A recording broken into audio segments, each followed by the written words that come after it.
Okay, now the recording has also started. Today I have managed to make some PPT, though not done properly, but I actually described many things yesterday in our session. We will recall some of them in today's session as well. But today is another new topic which we are going to share. Okay, so this is okay. Let me open it first. Give me 1 second.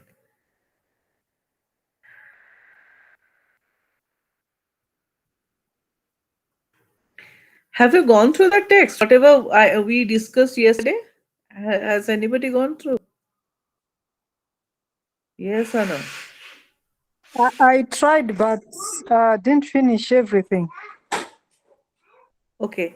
But just tell me one thing, Leah. Did you find any problem while going through the textbook? Did you find any point was there which was missed by me, or was not explained by me, or which came very much new to you and you want explanation? Is there any point as such? No, not really. Everything was clear. I was just worried maybe with the exam. Do you really ask about the details of an earthquake? Does someone has to know all those details, like maybe the magnitude, the day it happened, maybe the people affected? Does one really need to know that? Hmm. Okay. Acha. Again, there is problem in uploading the screen. This happened to me yesterday as well. Okay, let me see what is happening.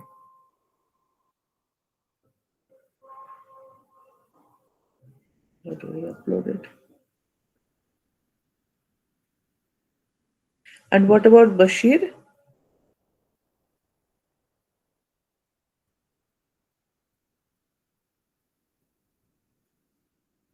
Bashir?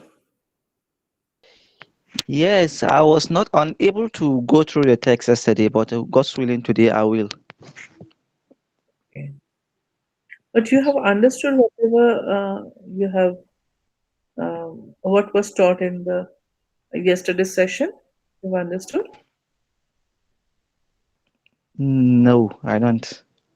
Except the No? part I missed, that I don't know Okay. what you actually discussed.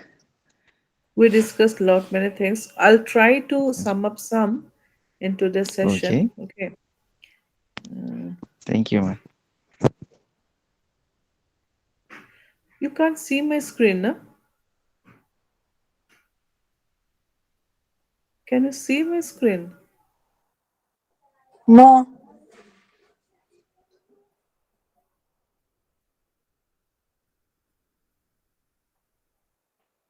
Now, can you see? Can you see it now? Yes. Yes, Yes. the screen is showing. Uh, just read what is written over there. Block 3. Okay, thank you. Yeah, thank you. So, we actually discussed block 1 and block 2 yesterday. Block 1 and block 2 consists of 8 chapters or units, you may say. 8 units, mainly focusing on what is disaster, what is hazard, what is the difference between disaster and hazard, and what are the how we categorize disaster, means what are the different types of disaster, natural and man-made, and how further we can divide natural disasters on the basis of their origin, water related, wind related, and what is that, earth related. Do you remember all these things? Yes, we Yesterday do. I was teaching. Yes. And Yes. next, Yes. Then I was elaborating one.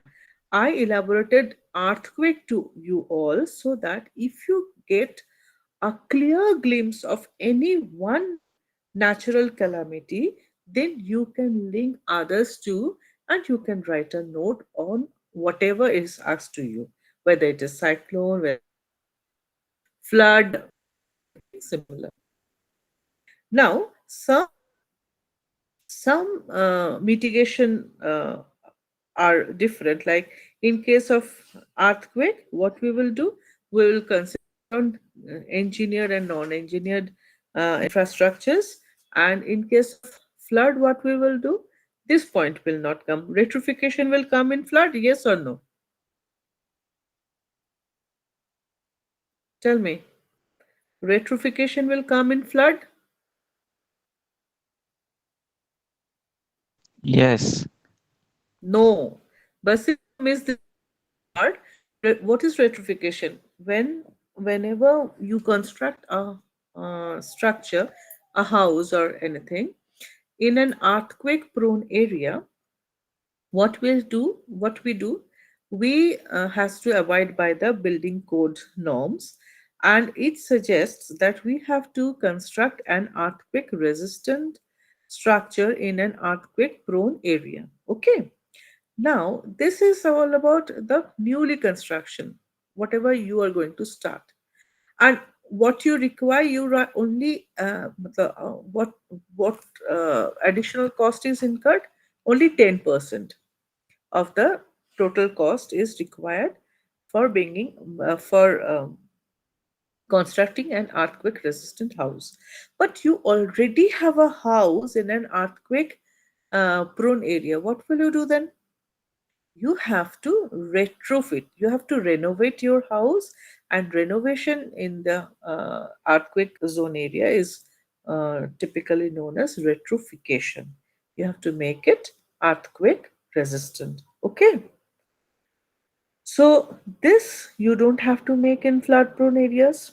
What you have to make, silt house, so that it is not drowned by, or water doesn't get inside your house. So what is a silt house? You have to make pillars, and on that your house will be there. Forest house you have seen?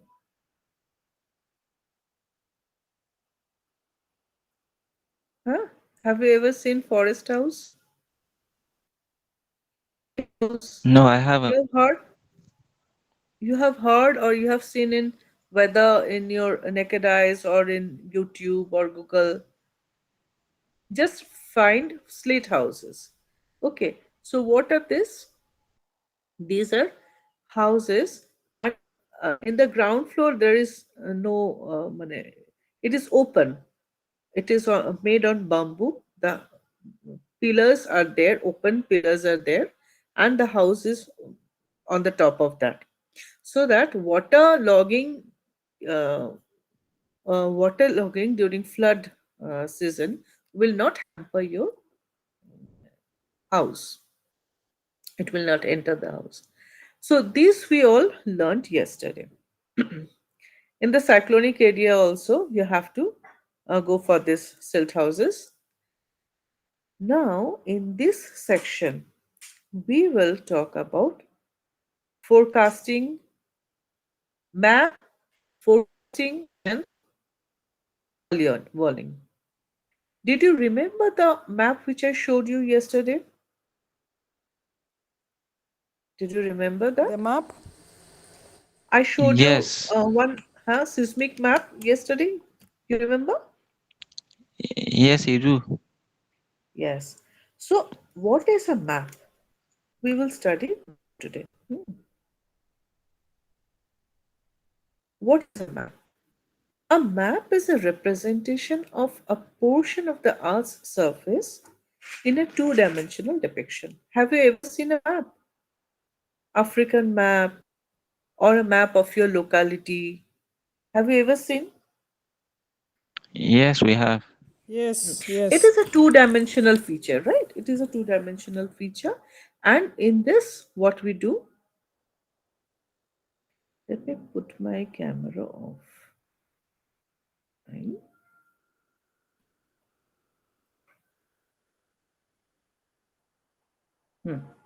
Now,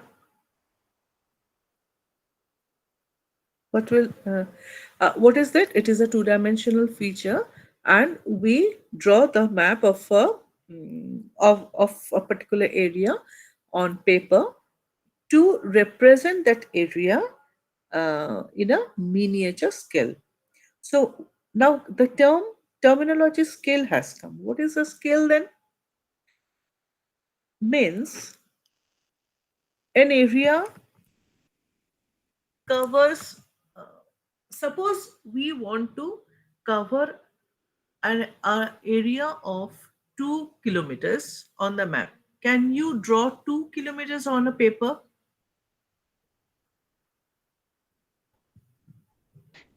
No, it can't be drawn. No, it can't. It can't be drawn. So what we have to do? We have to represent a scale in the means. We will identify one figure, say 2 centimeter, because scales we have centimeter markings. 2 centimeter will be represent 2 centimeter on the paper is actually representing 2 kilometers on the ground. Okay, this is the scale. So if you whenever we draw a map, we have to identify a scale, and on the basis of and it will be a unique figure, but from place to place it is not going to change.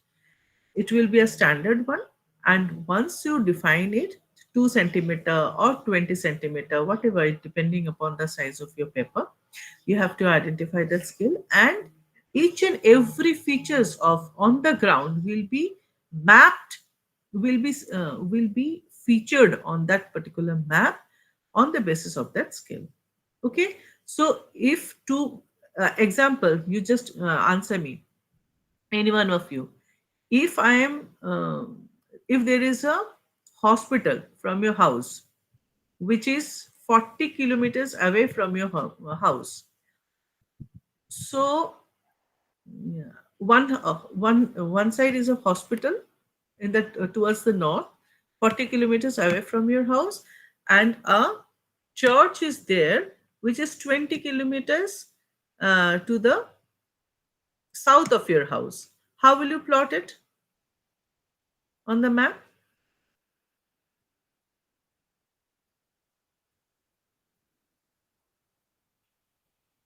Your house, from your I would house say towards the two north. centimeter represents 2 kilometers Yes, on the map. That's yes, if it is 40 kilometer yeah, from my house to the hospital, 40 kilometers. yeah, Then using the scale, I would say 2 centimeter represent 2 kilometer. So huh. on the map, I will be drawing 20 centimeter of 27. the distance You with are a 20 darling. centimeter. Very good, very good. And towards the north. Okay. So Yes. another thing came out from our discussion. What is that? We have to identify the direction as well. Scale is drawn. Now direction. Always remember that in any map, we give the direction of north. Okay. Have you ever seen a map? An arrow line is always there in the upper side. Wait, let me show yesterday's map to you. If I can show it. I have to upload that one again.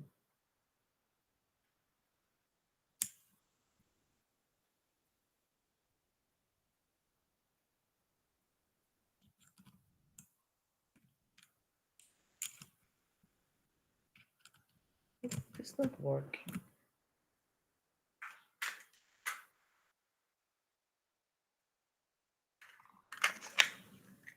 There is an arrow marked upward. That is the north side.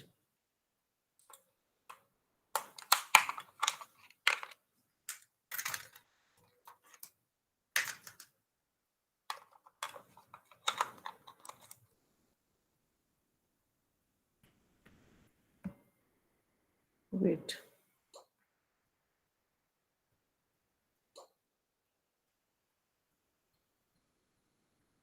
I have to I have to upload another.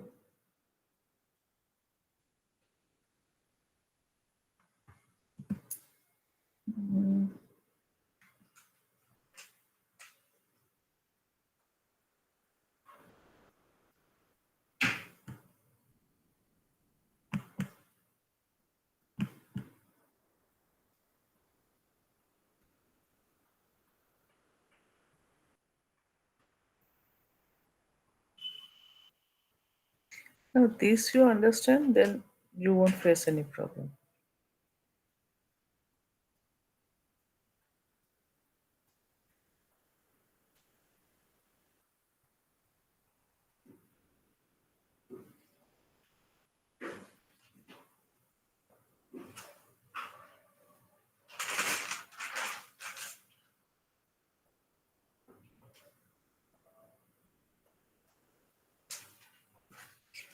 You take a tick for.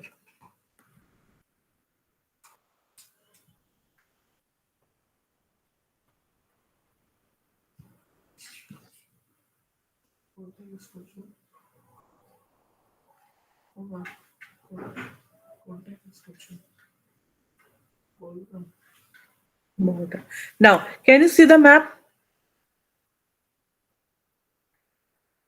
Hello? Yes, the must be zoo. Yes. Ah, this map I Yes, we showed can you see it. yesterday. Yes. Okay. This map I showed you yesterday.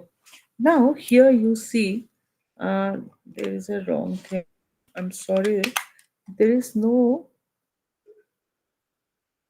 They have not shown the given the direction,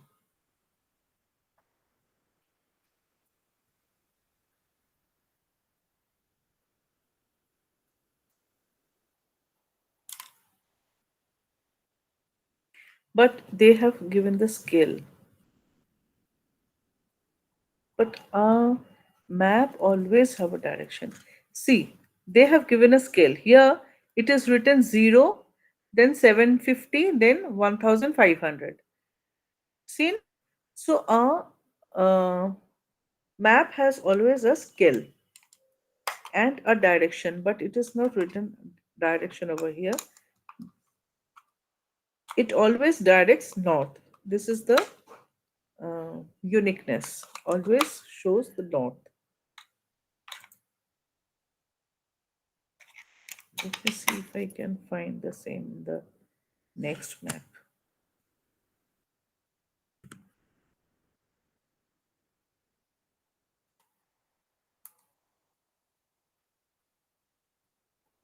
Another map was there, no? Flood.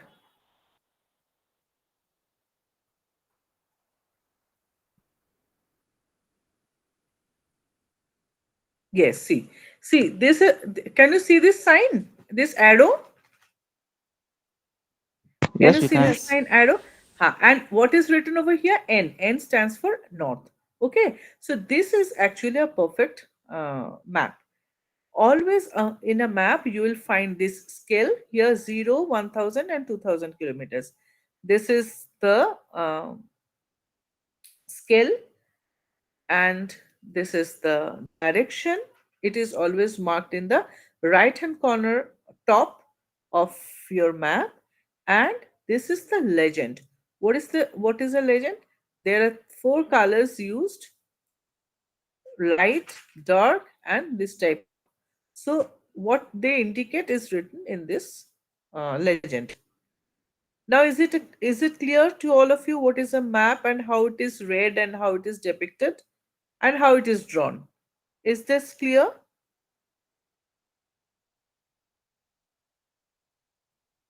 Cleared. Yeah. So now let us go to the Yes, it's clear. let us let me go to the previous slide then. Give me 2 minutes time. I have to upload that slide now.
It's very problematic. Microsoft Teams, I will ask them to.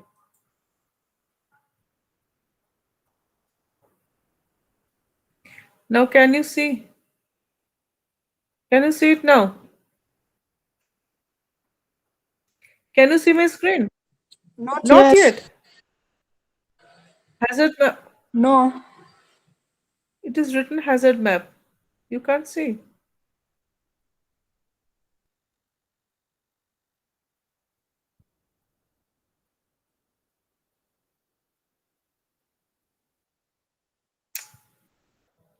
Oh.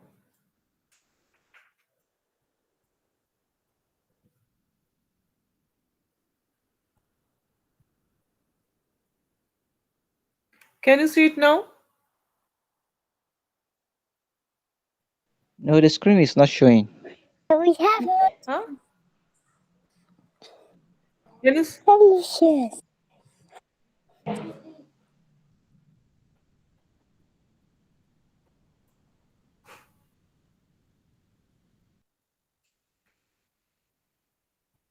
can you see it now? Yes, it's showing now. Okay. Yes. Okay, it is written hazard map, right? Now, so as of now, Yeah. Yeah. what we have learned, we learned what is a map, how to draw a map, how what is scale, what is direction, and how do we plot a map. Now, what is disaster mapping? I just showed you one map. It is earthquake map, and in that map, it was written. It was shown. A flat map also I have shown. A seismic map also I have shown. Here, in that map, it was clearly the earthquake-prone areas were clearly demarcated by three, four colors. You remember yesterday, even today also I show orange, red, yellow. Those were the colors and demarcated areas were there. Huh? Yes, ma. Okay. So disaster mapping. Why disaster mapping is required? Disaster mapping will give you a vivid knowledge about a particular area so that you can take precautionary measures in due time in order to avoid in order to avoid loss during any calamity. You cannot stop any calamity. Can you stop? Can you stop an earthquake? No. But No, it we can't be can, stopped. yes, but we can minimize its effects, right? So you just go through what is disaster mapping.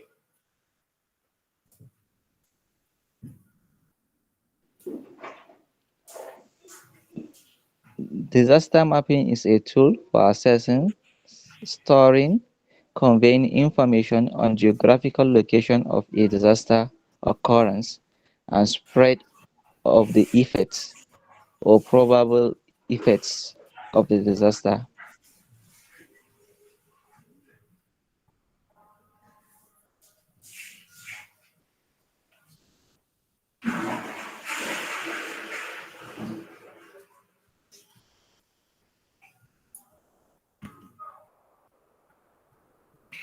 Disaster, have you gone through the definition? Disaster mapping is a tool for assessing, storing, and conveying information on the geographical location of a disaster occurrence and spread of the effects or probable effects of disaster. That means we can, with the help of, how will you draw? I'll explain later. What we have to do, we have to prepare a map. Show that map will be showing probable disasters and its areas um, in terms of location, in terms of latitude, in terms of longitude, its spread, its area, and its magnitude. Okay. Now, uses of hazard zonation map. Now you tell me what will be the use of a zonation map. You imagine the map of the seismic map of Africa. which I showed you yesterday and today also, and you just tell me what are the uses of hazard of this zonation map. Tell me. Start with Bashir.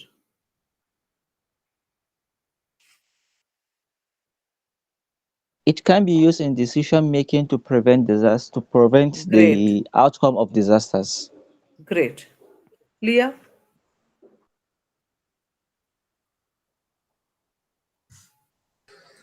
It can also be used on how you can prepare the people living around that area. Maybe if the area is prone to floods, maybe the Yeah. people can build the dikes or build houses that can survive during floods. Great. So basically, it will help us to make our master plan. Land use pattern can be defined. We can determine what type of agriculture or what type, how can we use the land, and what are the probable hazards we can identify, what are the probable risks as a result of this hazard can take place, and what are the steps we can take so that we can minimize the mitigation, what will be the mitigation steps, right? And how to design any colony or uh, anything, any infrastructural design, how can we make, looking into this hazard map. These all things we can learn from the hazard zonation map. Okay. Now, how it helps in decision making?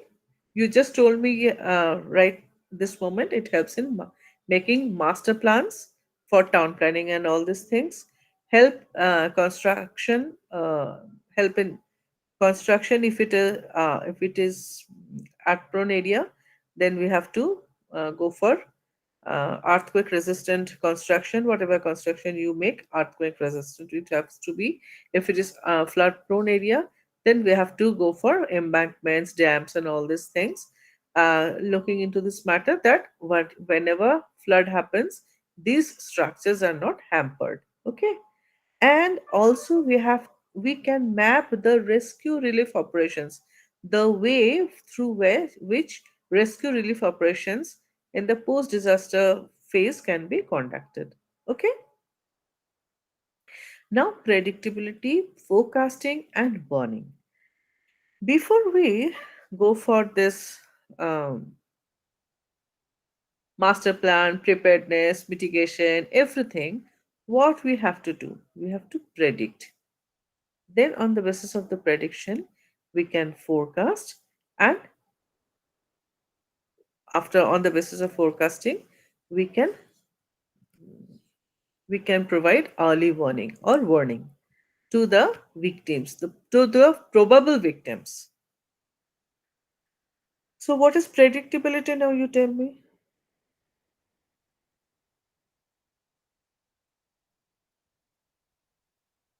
What is predictability?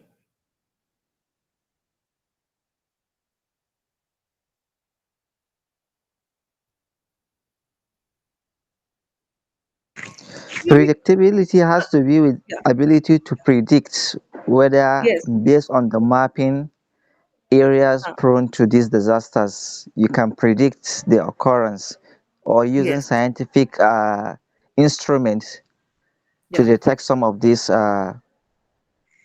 disasters occurrence. Mm. Okay. Done. Very correct. And then what is forecasting then?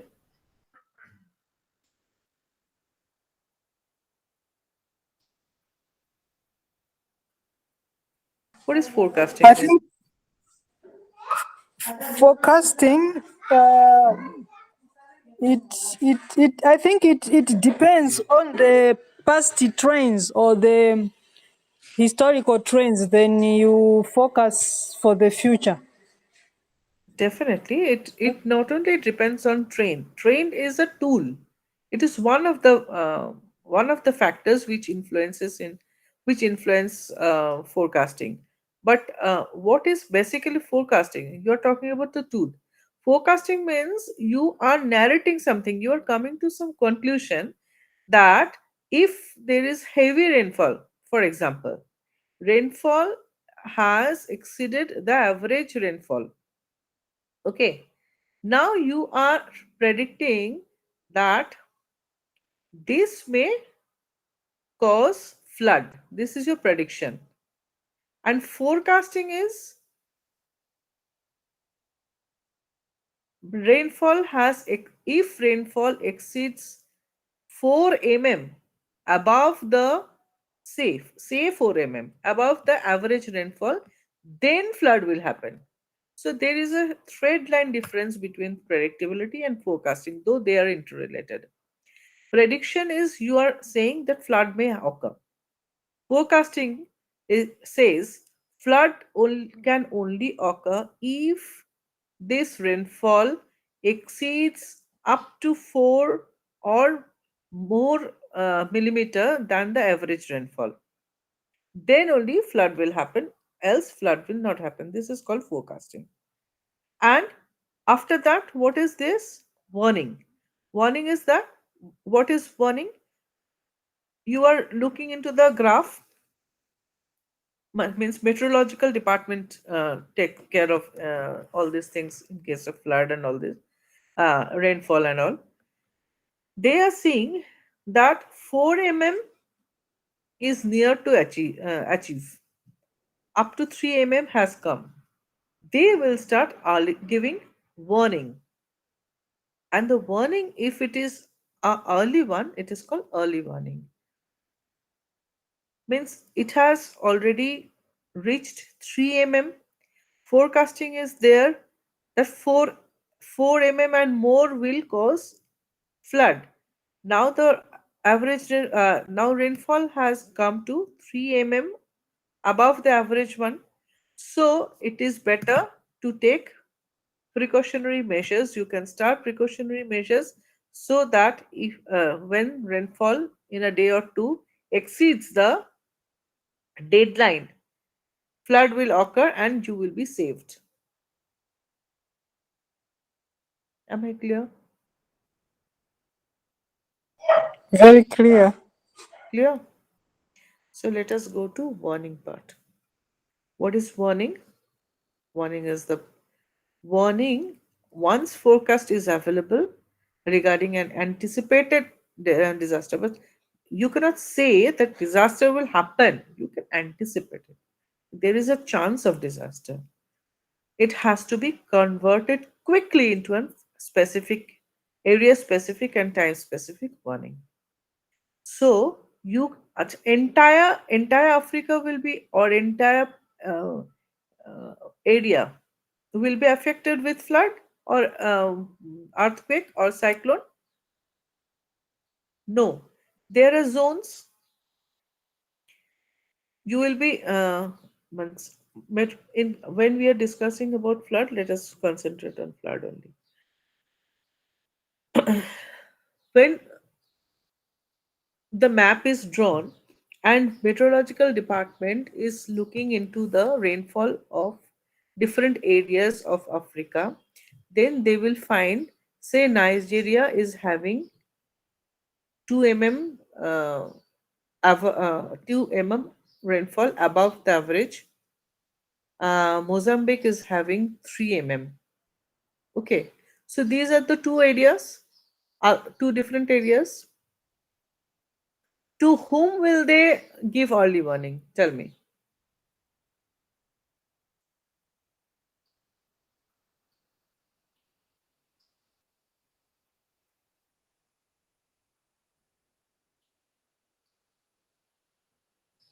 Hello.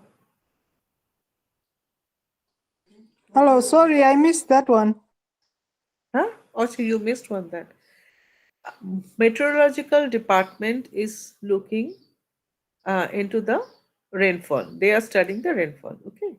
Now they saw Nigeria is having 2 mm rainfall above the average one, while Mozambique is having 3 mm above average one. To whom will they give early warning?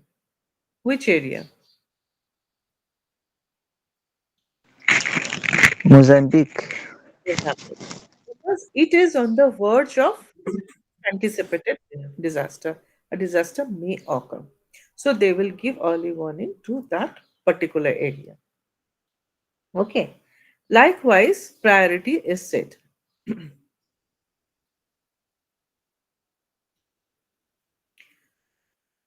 Who will give early warning to any for any it is the duty of which administrative body to give early warning? Meteorological department. Meteorological department will give for flood and cyclones only. I'm talking about all. Okay. Disaster management, Disaster maybe management? for No. the The government, the state government. um, no, there's a department, Depart- the See, government's department on disaster. disaster management department will give, but it will come to the common people through the government. Okay. State government will decide on this. Like in case of COVID, example I'm giving you, in case of COVID, who gave this warning? WHO. Who is WHO? It is an NGO, non-government organization, right? On the basis of what? Some observance, some uh, tested report came to them from the government agencies, and then they declared it. Once it is declared, in India, NDMA took the initiative. Like this, NDMA means National Disaster Management Authority, took the initiative for the entire country of India. And then individual uh, state government took their make their preparedness plan, and they disseminated actions accordingly. Okay, so one body will act on this, and then it will they will circulate the things, but in to the common people it will come through government. Once the government say, acha, today also WHO is saying ke, in China it is a good threat, there is a good threat. But if government of India says, and particularly state government, here I'm taking a class from MP, Madhya Pradesh. It is one of the states of India. Here, government, if they say, state government of Madhya Pradesh says, precautions are to be taken, lockdown can be announced, then only we will follow the rules. We are not going to follow the rules given by WHO directly. Clear? There is a definite channel who will be giving rules and who will be circulating these rules, and we have to follow by those. So what important thing is this, okay, once it is uh, predicted and forecasted, early warning has no value unless it reaches the end users. End users means the common people well in time. Okay, so we have to get this information well in time so that we can take preparations accordingly.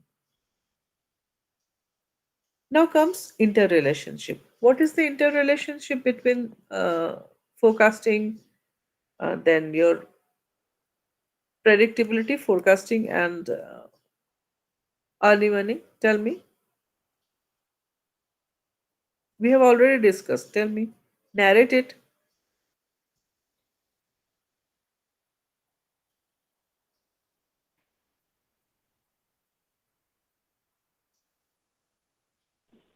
Okay, so I think the ability to focus, maybe if you've got too much rain, you are able to to focus that there might be some floods. Then from that focus, then you can warn the people. So that's the interrelationship that exists between predictability, forecasting, and warning. Basically, the thing is that unless you unless the predictability is done, forecasting cannot be done. And once you have forecasted, early warning is has to be depicted, and timely depiction is most important, so that end users, the common people or the community, get become aware, and they take and they get adequate time to uh, take preparedness measures and timely action, so that Okay. effective, है ना? So that mm, uh, whatever disaster, whatever calamity comes, they can combat it. Okay, this is the main thing. Now we will go for some predictions. Tell me, can you predict earthquake?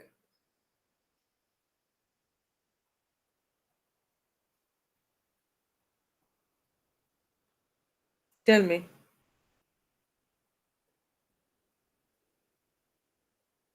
can you predict earthquake? No, we cannot predict an earthquake, but yeah, we can't. We can't. Why?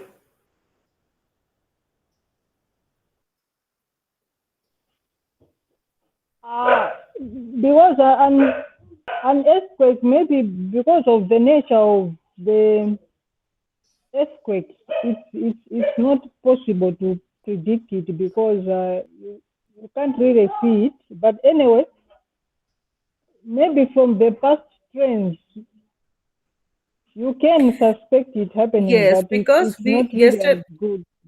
very good, Leah. Yesterday only we have learnt about plate tectonics. We never know when plates are going to move, and it is not visible whether you are using seismic radar images or seismic therapy and all this thing. We cannot predict the movement of our Earth. We cannot get the movement of the plates. So when whatever we cannot see, we cannot visualize, how can we predict it? So when we cannot predict earthquake, can we forecast it? No, We cannot forecast it. So whatever we cannot forecast, can we give early warning for that? early warning also is not possible. No. So for earthquake, neither prediction is possible, nor forecasting is possible, and as a result of this, early warning we cannot give. Okay. Now, predictability of floods and droughts. Can we predict flood and drought? Yes, floods and droughts, these are predictable. Acha. Tell me what on which factors floods and droughts depend?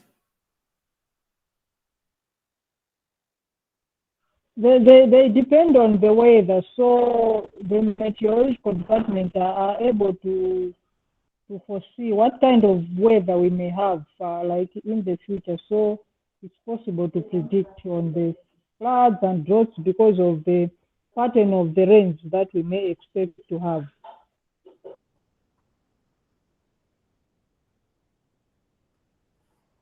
Whether you are talking or water you are talking. Did you Yeah? hear me? Hello, did you hear me? Oh, No, no, I could not.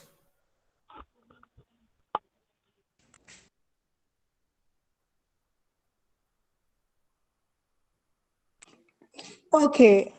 Can you hear me now? No, it is interrupting.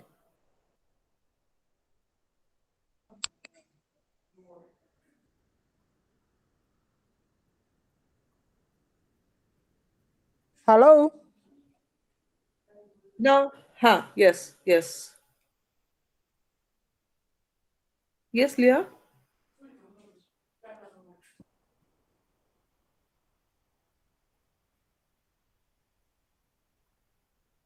Hello. Anyways, uh, yes, yes, Leah, say,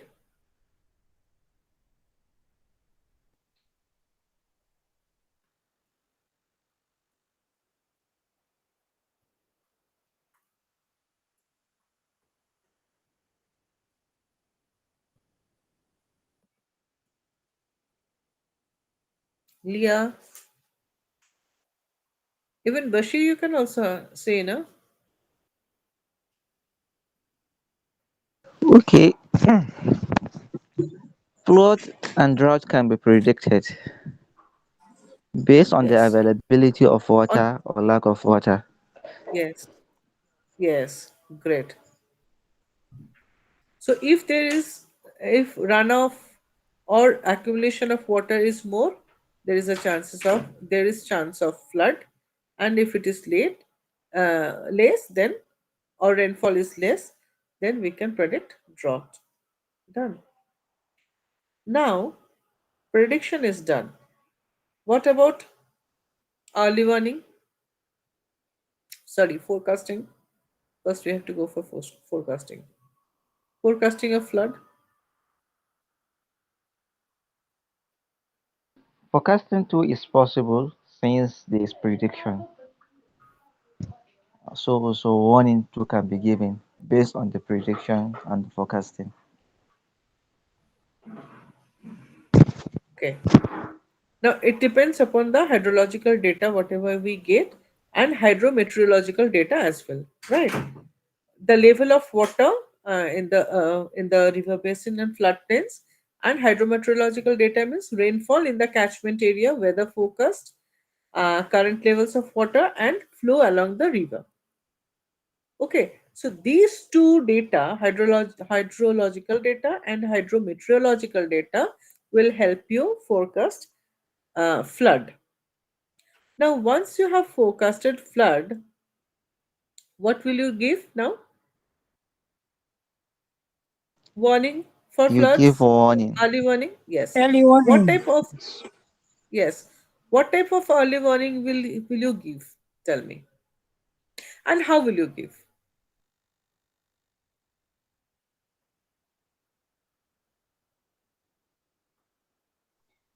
Maybe you tell the people or the area which can get affected by the floods that they should maybe move upland, or maybe they can build some dikes to protect themselves from floods. Great. Diet they cannot construct in a day or two, but they can move to some other place which is above the danger threshold level. Okay. uh, or and now how will you broadcast it, how will you convey them, what which with the help of what? With the help of the meteorological department to the No dear, states. no dear. Okay, With I'm the help messing it of up. with the help of local announcements, TV announcement, radio announcements, through messages in phone, cell phone, all these things. Okay, you Okay, need to understood. understood. Yeah, good. Now this we explained in detail about uh, predictability, forecasting, and warning. We took a case study of flood and we discussed all, because our earthquake we cannot do, so flood we have done. So in a similar manner we have to do for drought, landslide, and all these things. Can you go through that text and let me know whether you have understood uh, others, and you can write answers, or I have to go in detail for this? I'm not talking to go through the text now, do it later, but when Can you do it on your own? Because we have just discussed, no? Everything you answered me. No, we'll do it on our own, I think. It will be better. Okay, okay, thank you. Now we go to the second chapter, which is what will now we have all these things. We have um, early warning. We have done early warning. We have done uh, forecasting. We have done done prediction. We have done forecasting. We have done early warning. Now what is left? Now we have to take our own step. And what is that step? We have to prepare plan. We have the information with us that flood is going to occur. Now what will we do? We have to make disaster preparation plans. Now you tell me what type of disaster preparation plan will you make? Acha, there will be two types of plans. That also I'm telling you.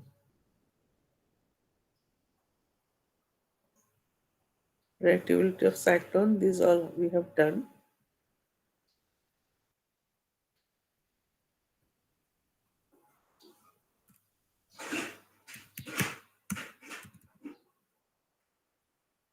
Which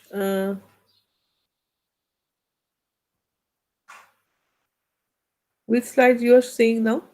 Predictability of cyclone? Predictability of cyclones. Acha, okay.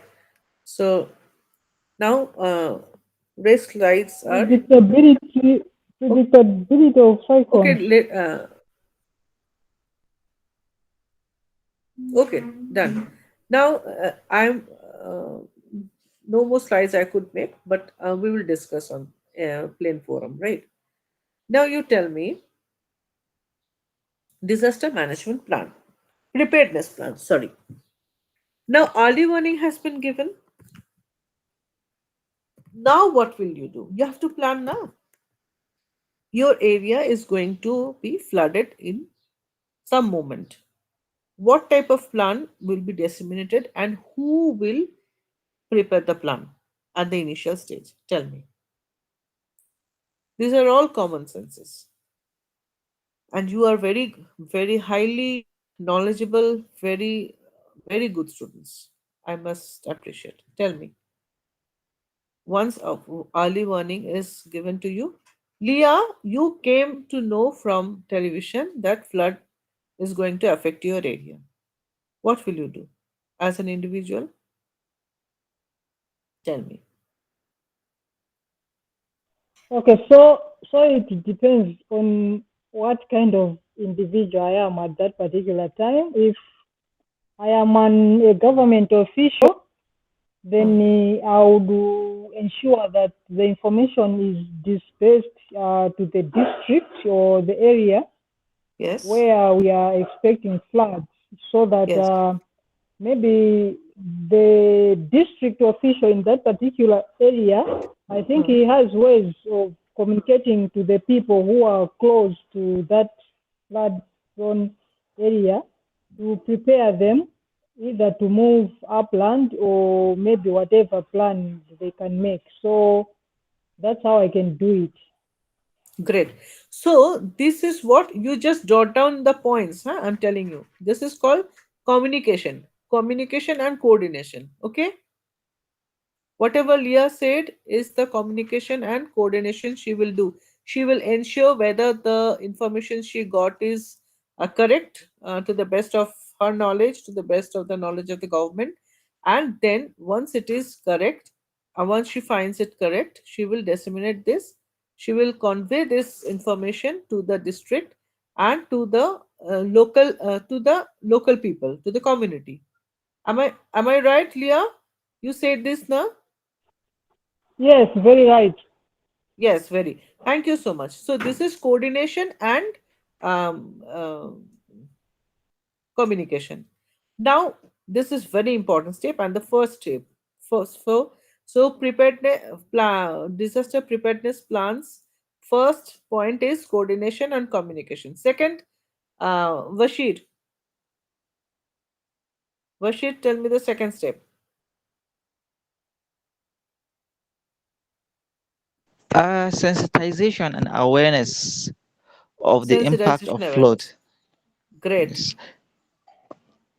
great. So, I awareness IEC program we have to conduct, and IEC we can do through broadcasting, then announcement, local announcement, and let the uh, community aware about the impact of flood which is going to come in few moment and devast that area. Okay, so that is required. Second point. Third point, who is going to say? I found another student over there. Joy, tell me third.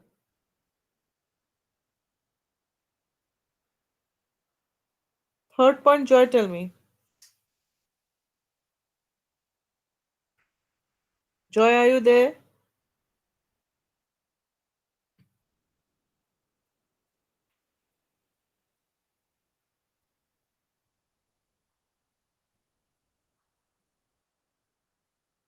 Joy is not there. Okay, good. You tell me, Leah. Then I have to communicate between Leah and Bashir. No one else is there. Leah, tell me. Sorry, I missed that one.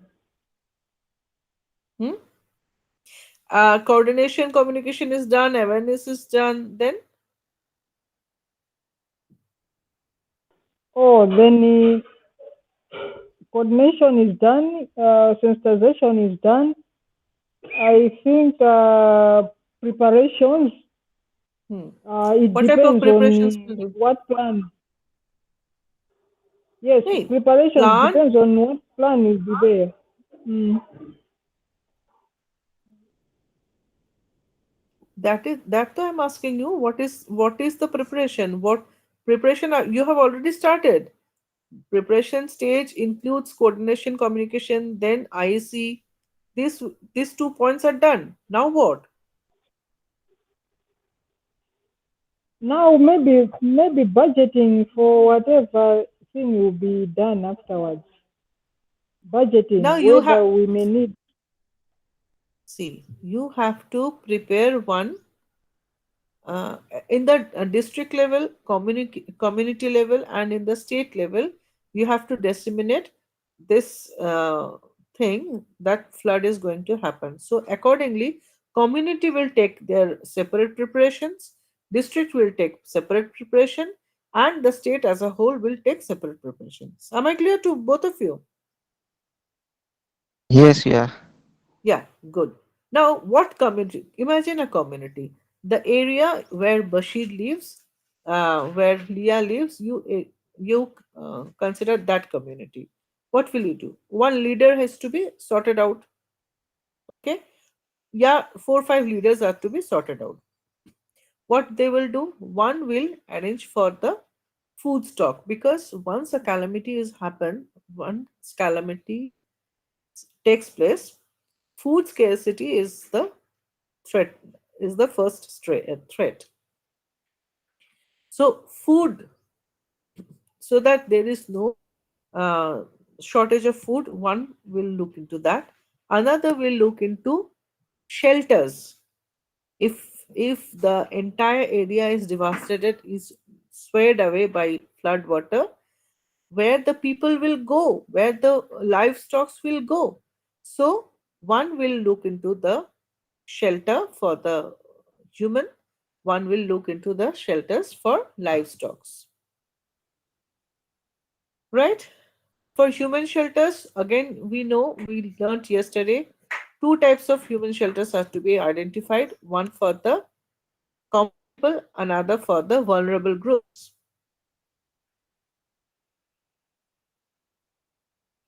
Clear?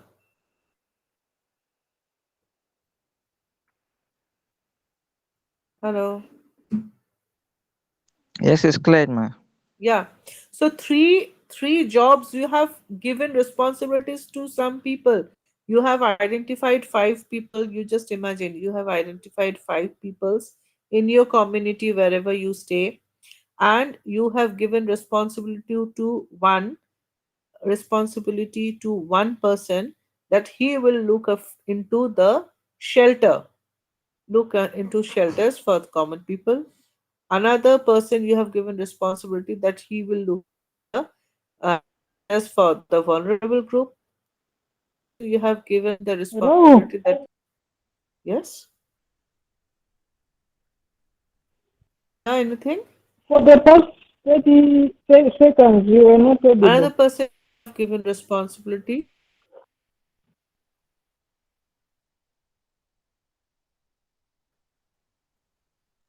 Yeah, whom are you talking to? I was saying I could not hear you for the past maybe a minute or so. Actually, you cannot hear me. Bashir, also you cannot hear me. I can hear you, ma. Okay, so it is network issue with Leah.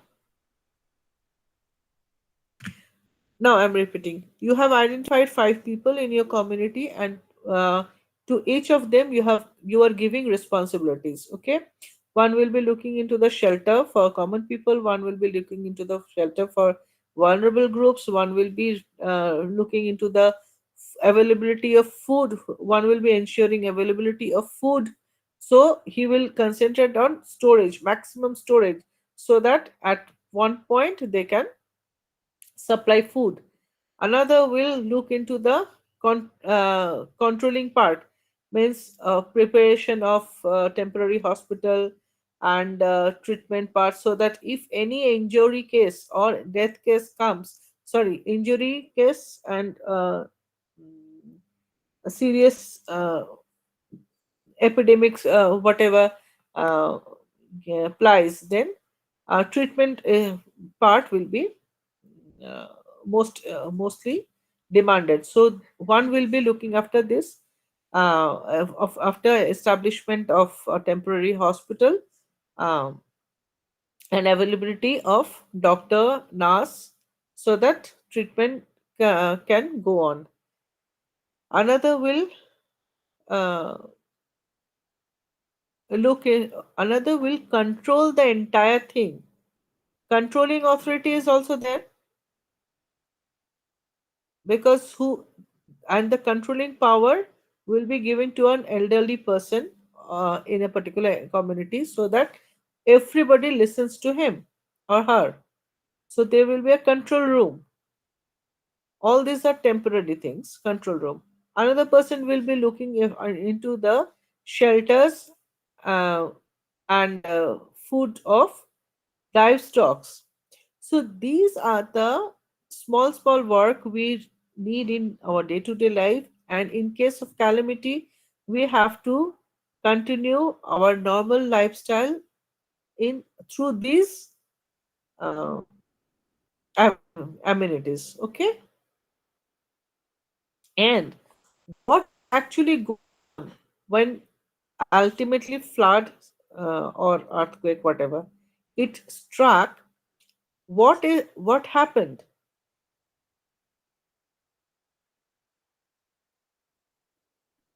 These the temporary actions we have taken, we have formed. What will happen? First thing is the rescue.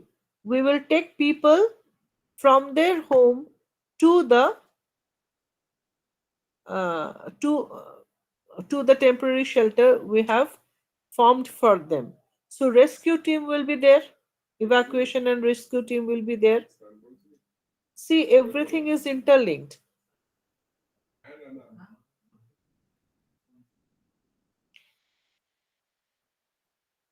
Now, what is going in the what is going in the shelter? Everybody is getting food or not? Anybody requiring treatment is being treated or not?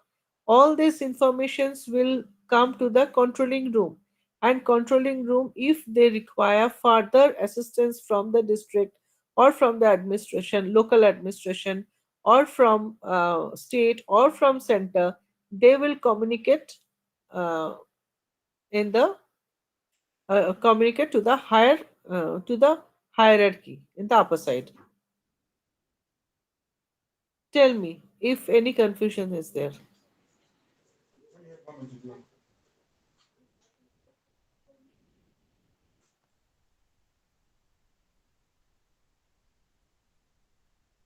Say any confusion? There's no confusion, man. Everything is interrelated. Yes, everything is interrelated. Now, for informing a hierarchy or any person, what is required? Telephone numbers, cell numbers, addresses, and functionaries, right? So you have to arrange for this distribution list or and telephone numbers and all these important numbers prior to once you get the early warning. Okay, so disseminating responsibilities. Once you get early warning, you will disseminate responsibility. Identify first of all, you will identify person to whom you are going to give responsibilities. Number two, once the responsibilities are assigned to them, you will arrange for this numbers and all these things, and you will keep these numbers available in the control room so that there is no gap in between, and proper dissemination of information can be done timely. Another thing is that media plays a very important role. How you are going to handle this? You want to communicate something to other people, you can take help of media also.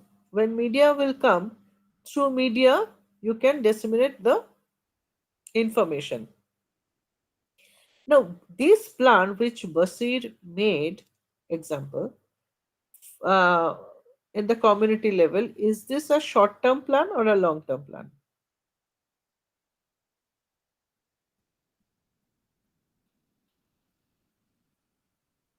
Short Bashir? term. Short term, yeah, good. Short term plan, because just you got the news and uh, you just made the plan and you disseminated it so that minimum uh, loss happens.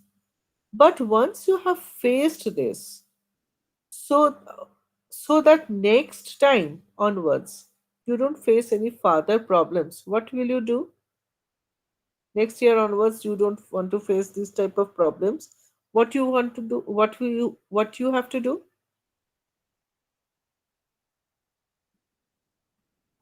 You have to Create go a for long-term plan. long Put in term all plan. Yes, necessary prediction. yes.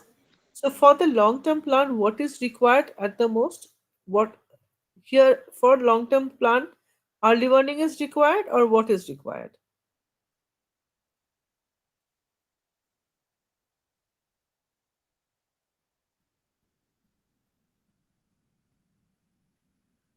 For the long term plan, what is required? Long term plan will also consist of all these things. Whatever you have done in the short term plan, it will consider all these points in the long term plan as well. But what is required to draft a long term plan? The only thing which is required to draft a long term plan is your experience, is your bitter experience. Okay, so uh, whatever mismanagement happened in implementation of short term plan, whatever shortages were there while implementing the short term plan, whatever loss you have incurred while implementing the short term plan, has to be considered first and foremost. They have to be jotted down, and you have to take proper care of this, and Draft your long term plan accordingly. So now we have prepared a disaster management plan. Now, well, what else?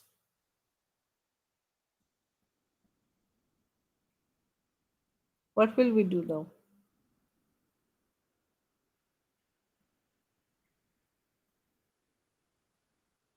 Unit 12 is land use zoning for disaster management. Have you gone through this? Land use zoning?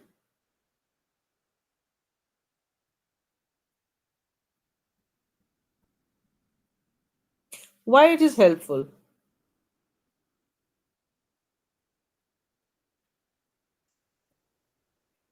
Why is land use zoning helpful? Tell me.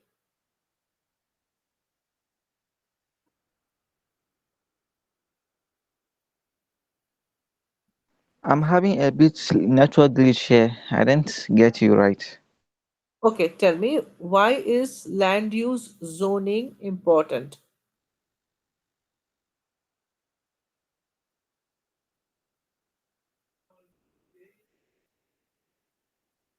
Land use zoning is important for prevention and mitigation. Okay, Okay.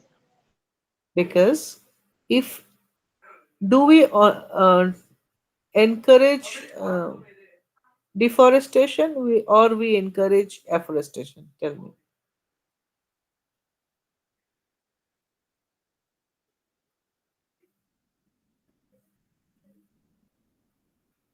Which one do we encourage? Deforestation or Afforest- Afforestation. Afforestation. afforestation? Why? Afforestation will prevent landslide. It will mitigate effects due to landslide, ill effects due to landslide. So, in order to prevent disaster, certain disaster, we have to uh, make proper use of lands. Okay.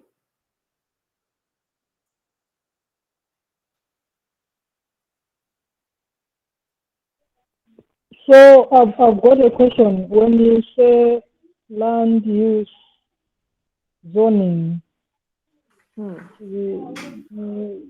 what does that actually mean? Does it mean like exploring the best way to use for that land, or what does it mean? No, that is not the thing. I'm telling you. Like, in order to in order to minimize landslide events or rockfall events or rockslide events or even of these types, we encourage terrace farming in hilly areas. Have you seen terrace farming? You know what is terrace farming?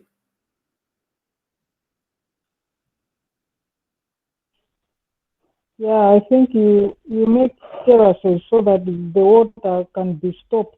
It should not just flow. I was not audible. Even you are not also audible. Manu. I cannot hear properly you. So I'm repeating once again. See, we cannot stop earthquake, can we? But in order to minimize its effect, what we can use, we can make good use of lands. How? Earthquake usually happens in hilly areas. Its major effects happen in hilly areas. So in the hills, if we practice terrace farming, then it will minimize landslides, rock slides, rockfall, etc. So these type of functions we have to follow in case of uh, cyclone prone area, flood prone area, earthquake prone areas. We have to make proper use of land. Land use policy is only one of the possible strategies to mitigate disaster. Okay, and all measures must be responsive to the economic and social resource balance of the region.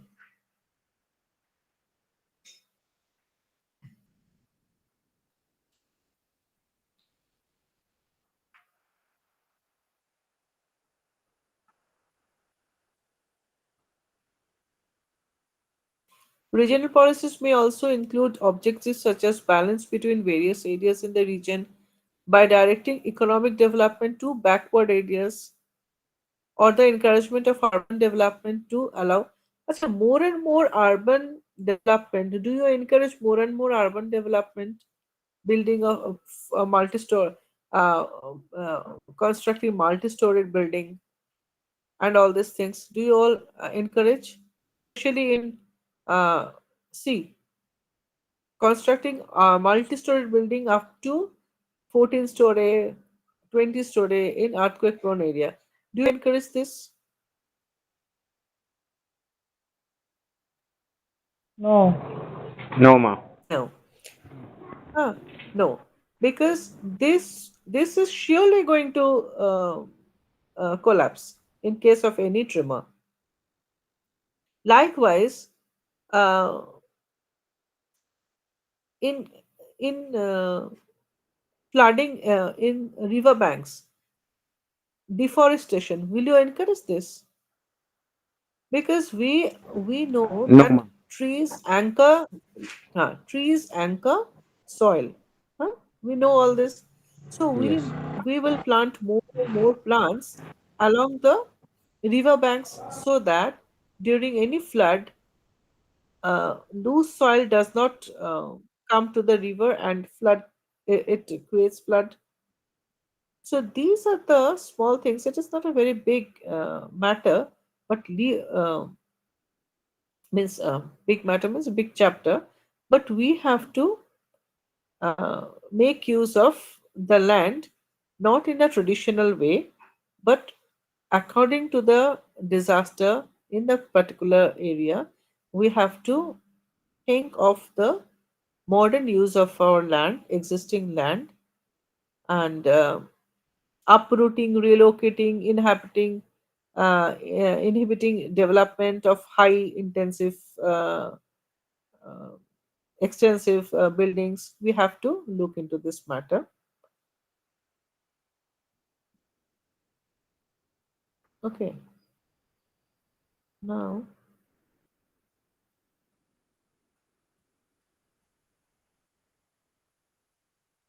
next comes your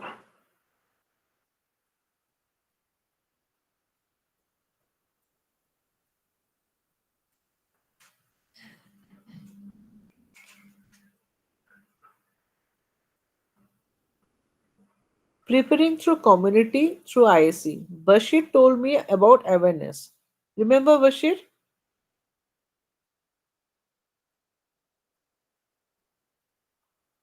Our unit three is preparing community through IAC. Tell me what is IEC? What is the full form of IEC? Anybody can say?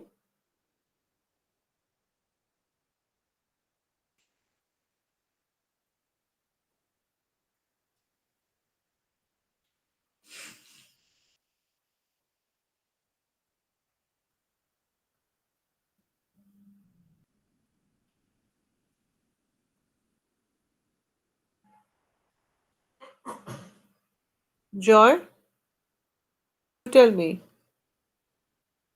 what is IEC?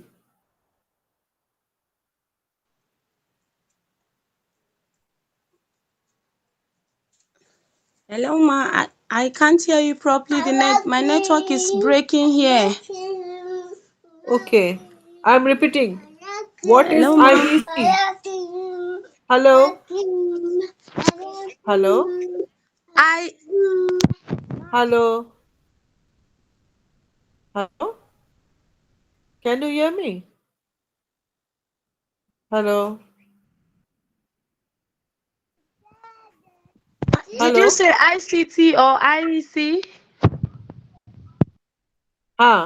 IEC. What is IEC?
What is IEC?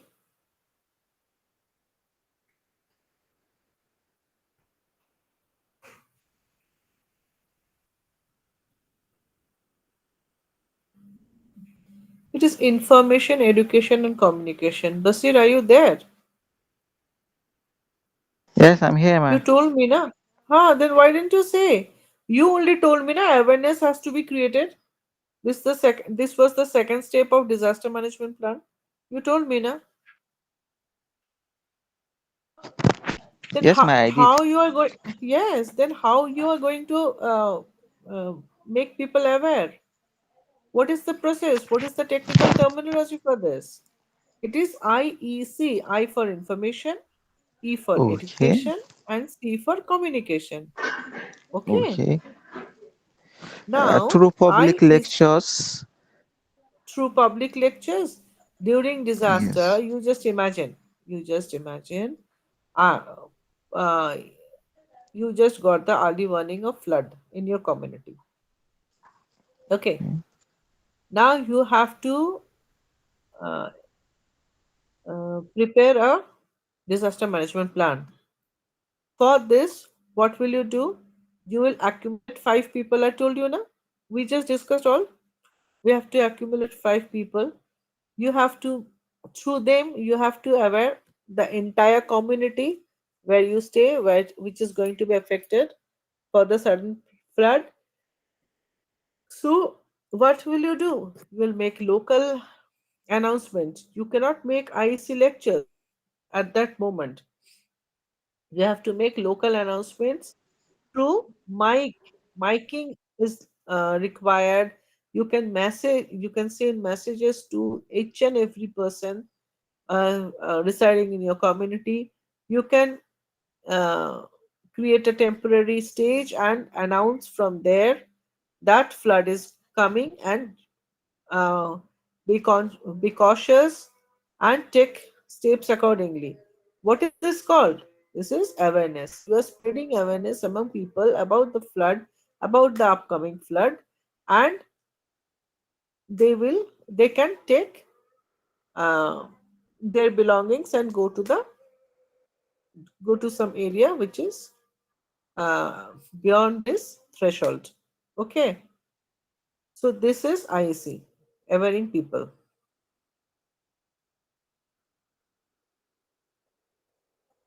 Now, this is very important step in case of any disaster, as we all discussed.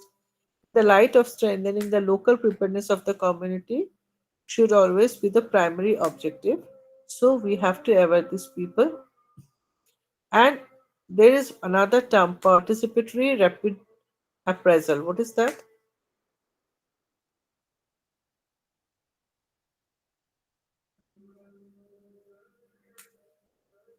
Participatory rapid appraisal.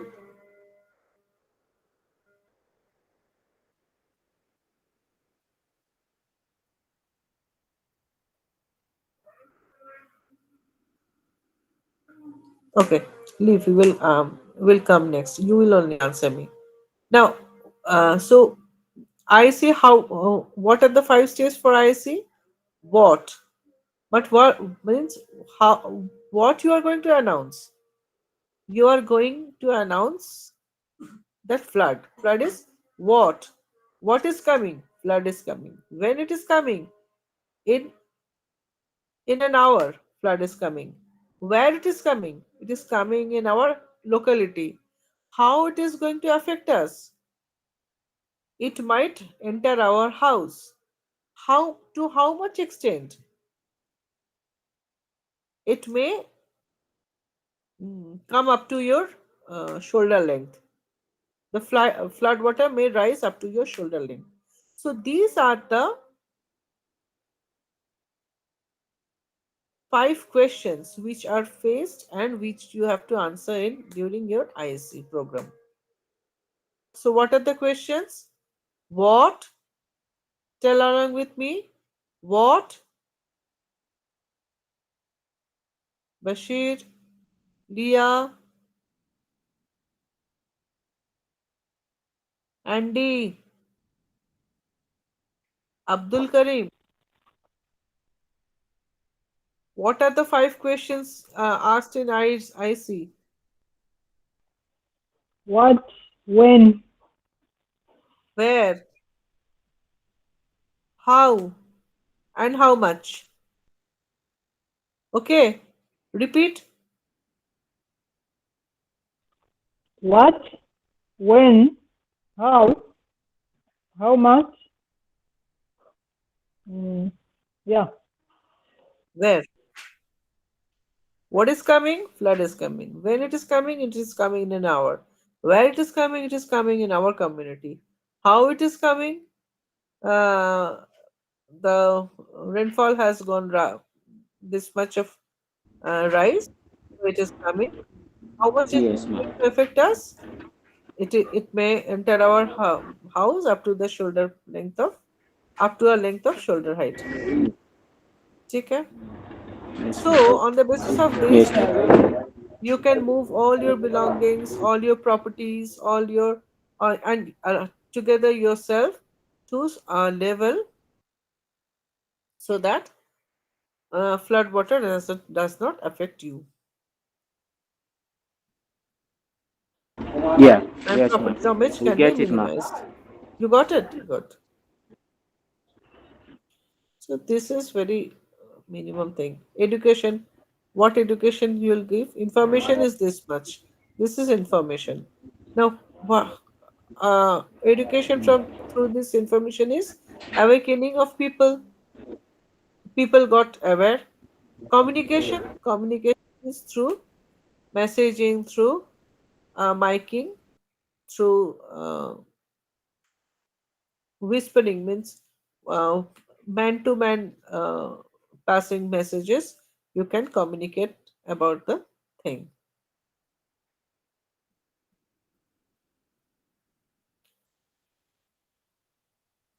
Now, what is participatory reproduction?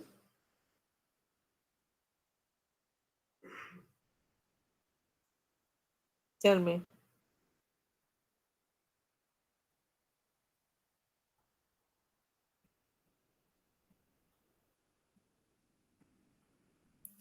When you are giving this responsibility to some NGO, that you are responsible, or when we were disseminating work to somebody, we assign one person who will be responsible for this IC work. That is called participatory rapid action. Okay, you are giving rapid appraisal. You are giving this responsibility to some person who will be conveying to each and every person so that least or minimum or no uh, loss is incurred during that disaster. And last one is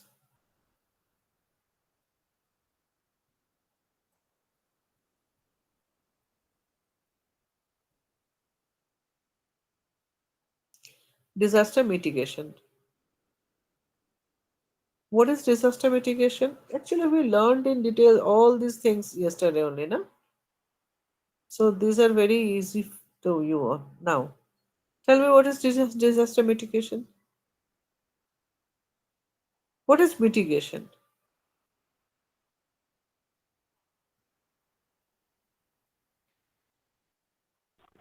Huh?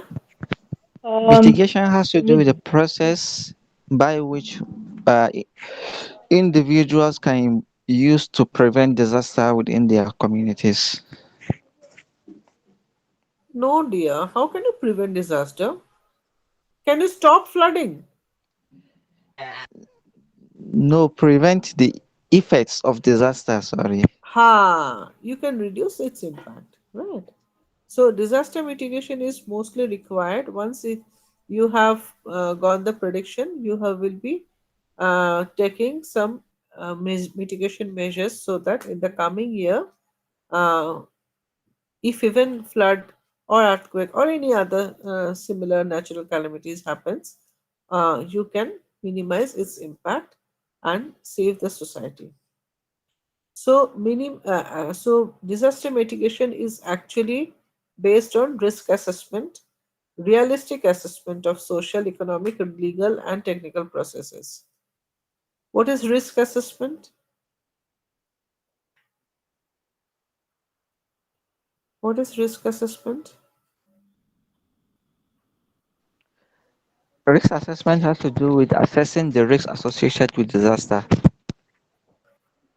Yeah. Now, what are the risks associated with flooding? Risks associated with flooding, displacement of houses, it can lead to outbreak of diseases. Outbreak of diseases, displacement of houses. Yes.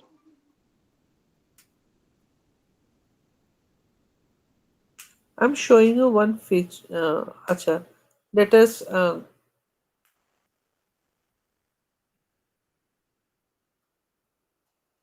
I'll show you some pictures on flooding. Okay. Then you will tell me whatever we have learned. It will be a case study for you.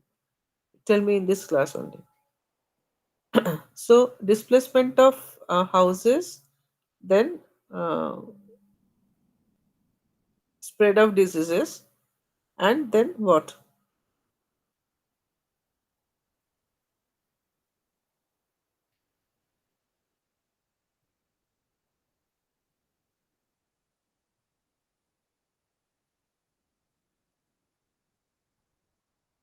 You will not take care of livestock.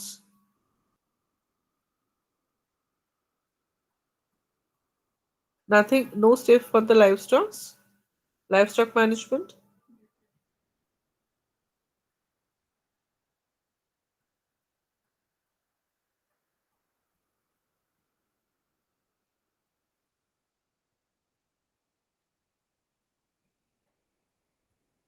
See, I told you yesterday only, also today also, that 90% of the casualties in case of an earthquake are caused by house collapse. You remember that sentence? People die not because of earthquake, they die because of the house collapse. So what will be the most important mitigation step in case of earthquake prone area?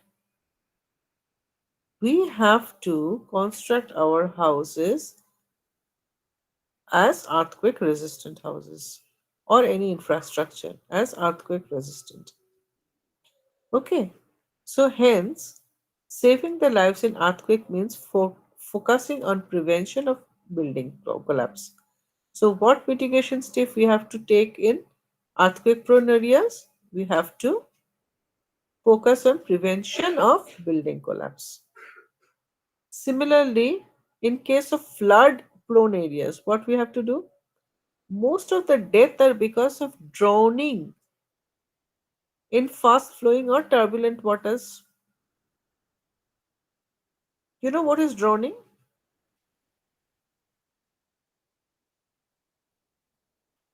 People getting swayed away.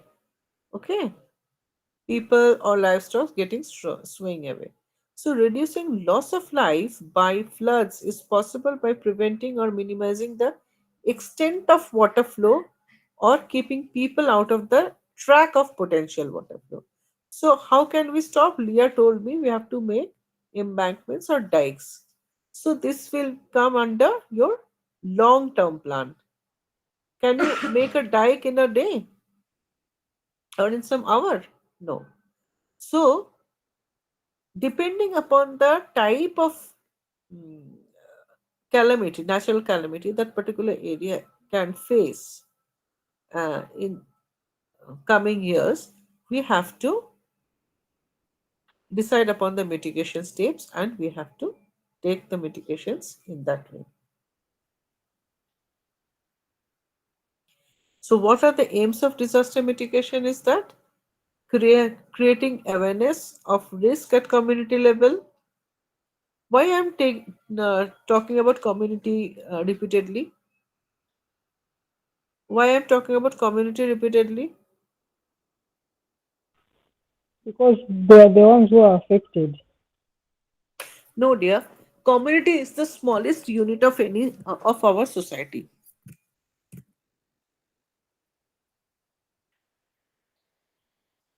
Community is the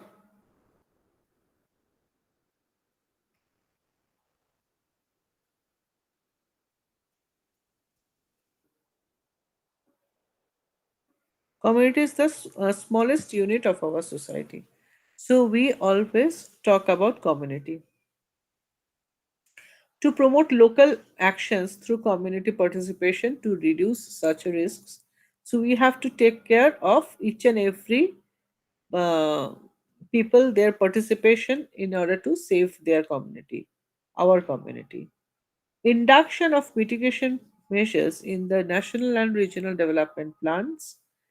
Whenever we are creating our plan, our disaster management plan, it is a local plan. So in the local plan, we have to incorporate the incorporate each and every point which might affect the community in case of any disaster. So this is another step of mitigation. Land use planning proposals in the project design and appraisal in disaster prone areas. Just imagine your area is flood prone area. Okay. Or your area is a earthquake prone area. And a person or a promoter came and he said that this in this vacant land I am going to form a multi-storied building of 22 story. Will the community allow him to do this project?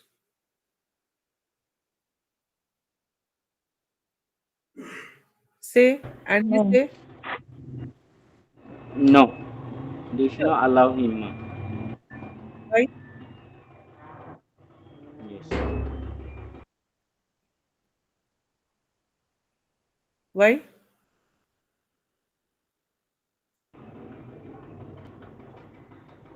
Because it's a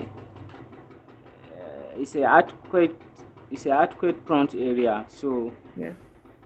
the place is prone to earthquake. So if there is that 22-story building, there is high risk of damage to that community. Yes, very good. A very high chance of building collapse will rise, and hence the community people, local people will not allow that particular person to undergo that particular project. And we, the people of the community, has to communicate this thing to the local government so that with the help of government we can stop the that particular project in our area.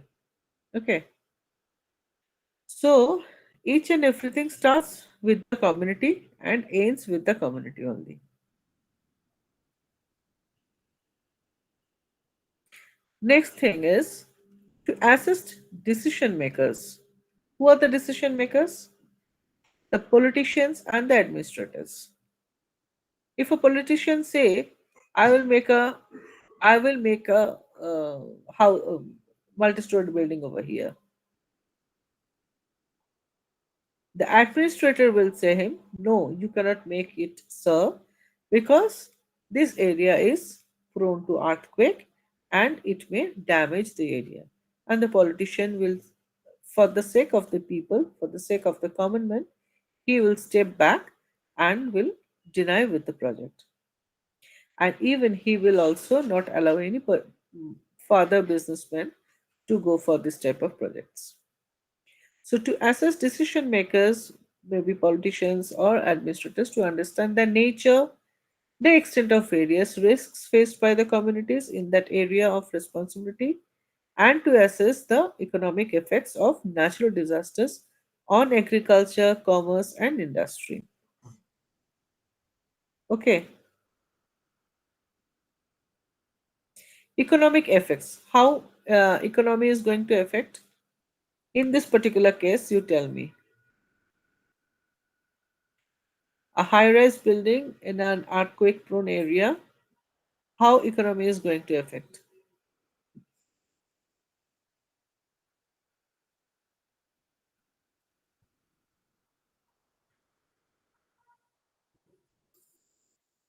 Ma, repeat the question, ma. How economy is going to affect in a community in this particular project of multi-story building on earthquake-prone area?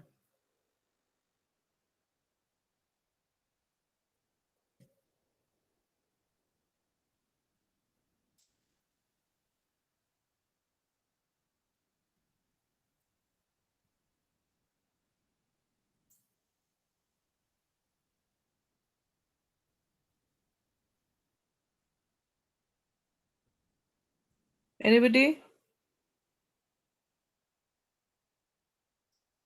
Ma, I didn't get you right. Can you repeat it? One project we were Ma, discussing so far. One project we were discussing so far, and it was building a multi-storied structure in a earthquake-prone area. Okay, now how it is going to affect the economy of the economy? How it is going to affect the economy?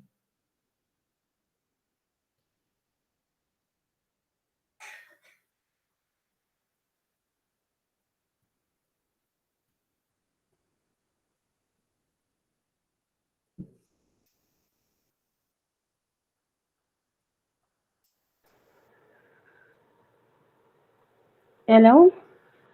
Hello, Yeah, good afternoon, ma'am. good afternoon. Yeah, if I get the question right, is like you're trying to ask how can the economy, or what would the economy do when they have structures in earthquake prone areas? Because I don't really get the question. Okay, you tell me this answer. Okay. So in my own understanding, in earthquake prone areas, I think um it should be detected before structures can be constructed in earthquake prone areas, and the people around should be educated, because this earthquake is unpredictable. So I don't think there should be structures around such areas, or if the people are sure or they know that those areas are prone to earthquake, then I don't think there's any need to have structures there, because earthquakes can come up at any time and lives will be lost. So in my own understanding, I think those areas should be avoided in construction, when it comes to construction, so that there will not be loss of lives and Loss of properties. lives and properties. Yes, good, very good.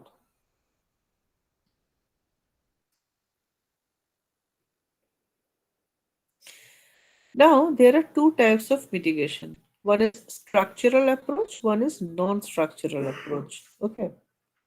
Now, what is a structural approach? Whatever Joy told me right this moment is a structural approach. Okay. Even yesterday also I told you retrofittation. Retrofittation is a structural approach.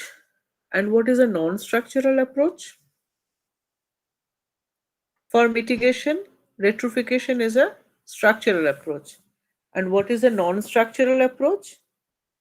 Example is awareness. Creating awareness is a non-structural approach.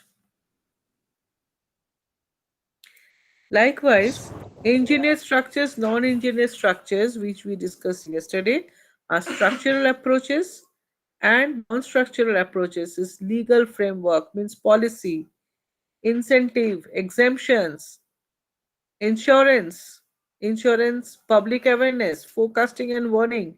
These are all non-structural mitigations. All these are done so that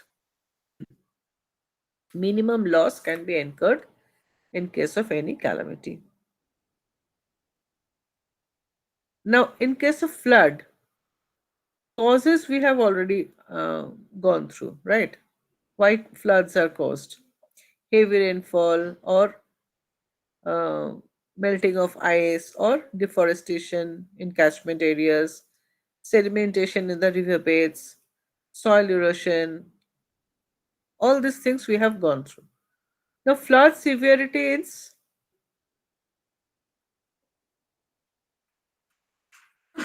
it it is depicted on these following factors: depth of water means flooding, how much water is getting is coming up, area inundated means what area it is covering, and in case of flood, spread of water flow, duration of inundation, up till what hour the entire area is under the water, amount of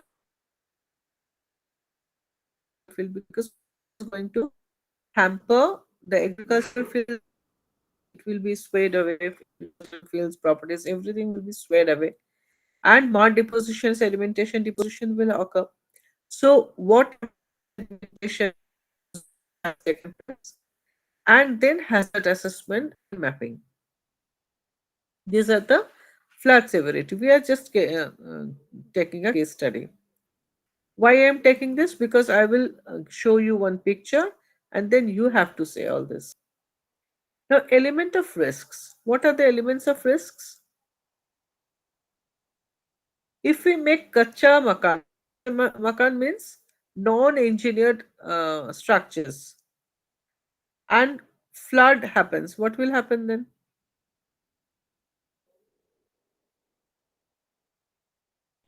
They'll be What will happen to destroyed. the?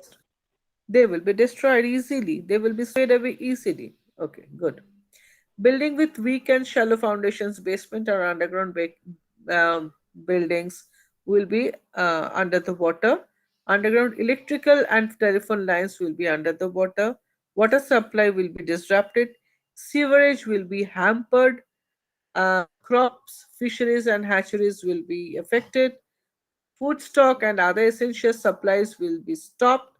Food stock will minimize. It will either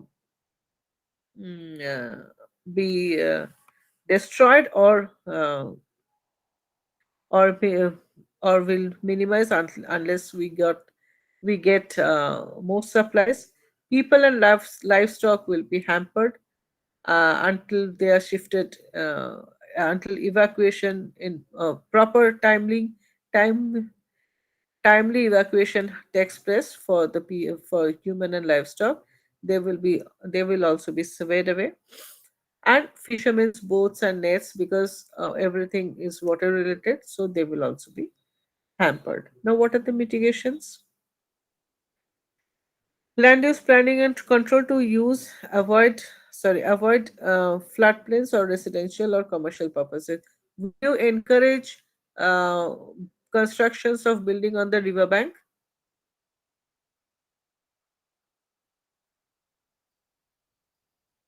Will you encourage in your community constructions of uh, houses in the riverbanks, which is prone to which the area which is prone to prone to flooding? No, ma. Oh, no, No, man. very good. No, Mm. good. What we will encourage? Construction of reservoirs, dams, dikes, huh, embankments, etc. Then non-structural measures. What we will take in this case? We will aware people that this area is very much prone to flood. Do not do anything that may hamper your normal lifestyle, and rescue equipments, adaptation of afforestation, and checking deforestation in the area. How can you check deforestation area? You can plant more and more plants. Okay, so storage house we will encourage to make in the first floor or second floor, so that if even the ground floor is affected, you can shift yourself to the first floor where water level does not rise up. Okay, so these are the non-structural measures.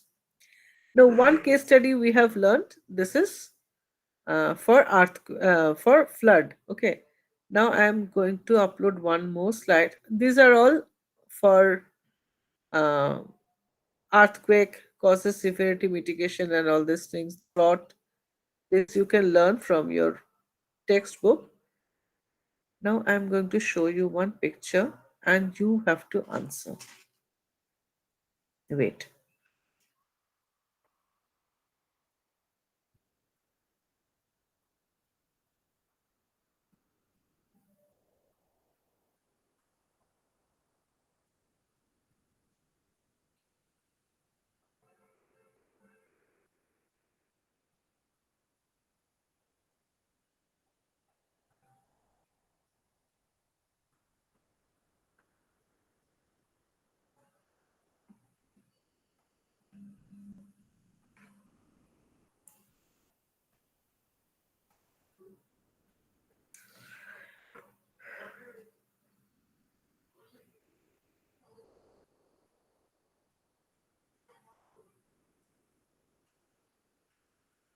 Now can you see my screen?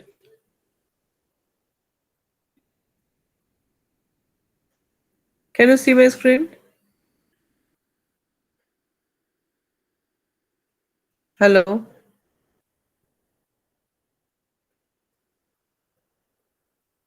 Can you see my screen?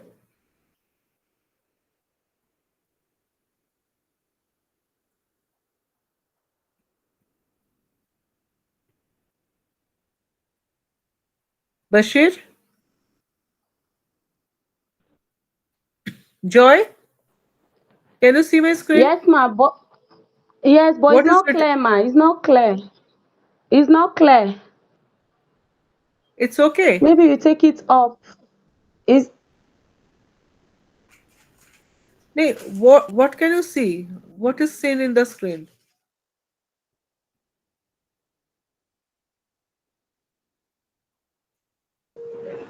it written flood map of African continents? Good. Good. So now this is the map of this is the map of African. Now you can see the entire map. Niger Basin is there, Nile Basin is there, Congo Basin is there, and Zambezi Basin are there. These are the four major basins of Africa, which results in flood. Each and every year, maximum number uh, of the countries are flooded because of these four basins. Okay. Now, what is the flood scenario? This is drought and flood map of Africa. This portion, blue color, is showing the storm, Indian Ocean part. And flood, all the greens, this green color. Can you see my mouse? This green color,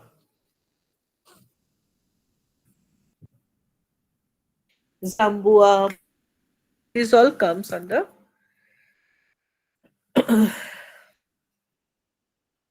Democratic Republic of Congo, Nigeria, flood prone area. Okay. Orange color is drought prone area. Niger, Mali, Sudan, South Sudan, Uganda, Kenya, Tanzania. These are all drought prone areas. What I want to show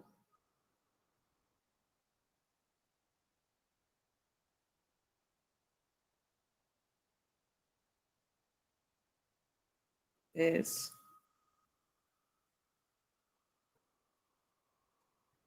this. Hello. Can you see my screen? Yes, ma, we can. We can see it. Ha- what can you see? There are how many pictures? Four. Huh? Two of the rural area, two urban area.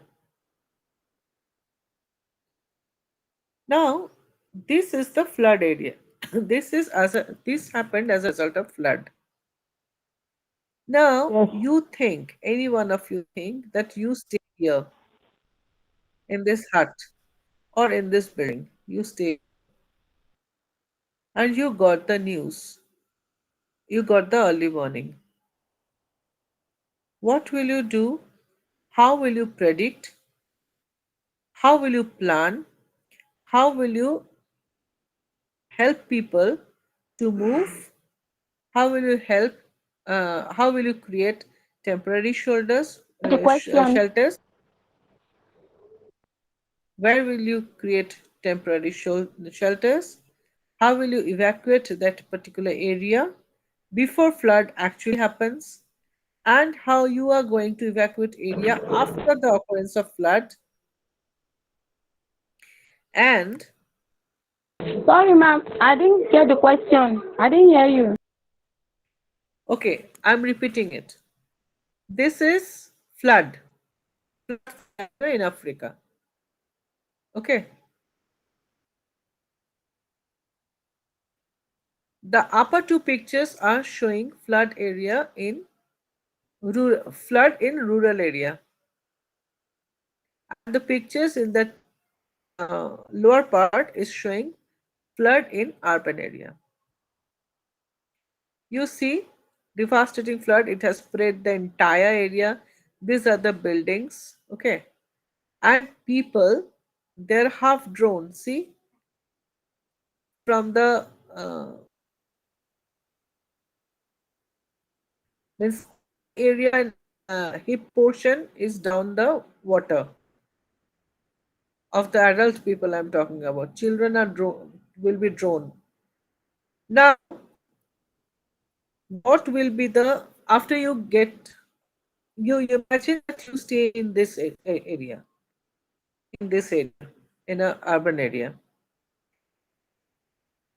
After you get the early warning, how you are going to design your plan, how you are making a community, disseminate responsibilities. Community is how you are going to disseminate responsibilities to the different uh, people in the community, how you are going to prepare temporary shelters, how you are going to evacuate people before the flood occurs, how you are going to shift people once the flood occurs, and what lesson will you learn during the flood 4 to 5 days. What steps will be taken by you? What steps will be taken by the control room? What were the things you have to take into consideration in order to uh, in order to spend 3 to 4 affected days, flood affected days, and what narration you will draw so that you can incorporate those in their long-term plan. Can you do this?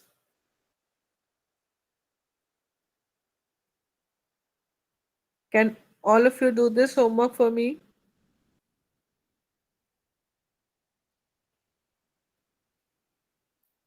Only Joy and Bashir left.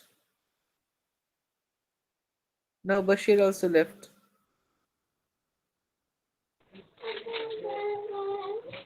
Joy, can you do this? Ma'am, my network is bad. I can't really hear you.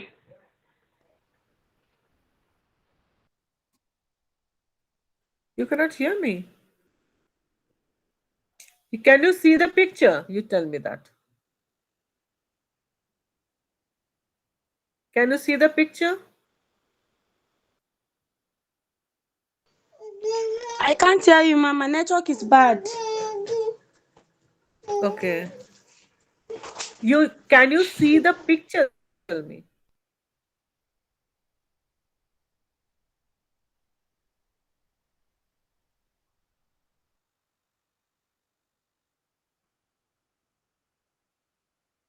Okay, all in the evening class. Let's wind up for now. We'll see you later. Leah, you came now? Yeah, I left. Now I'm back. Okay. Leah and Joy, to both of you, I'm just saying. Uh, can you see the picture? Let me know.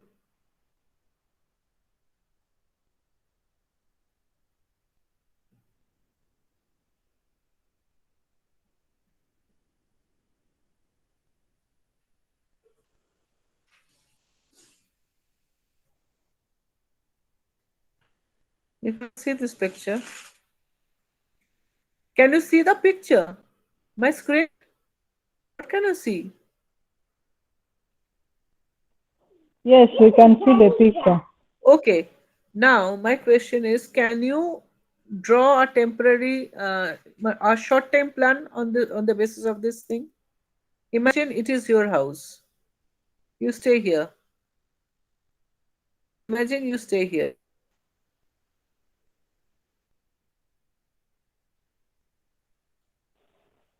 Imagine Yeah, you stay. that Okay.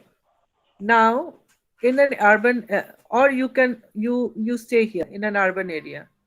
Take two case studies. One will be giving me urban flooding. One will be giving me rural flooding.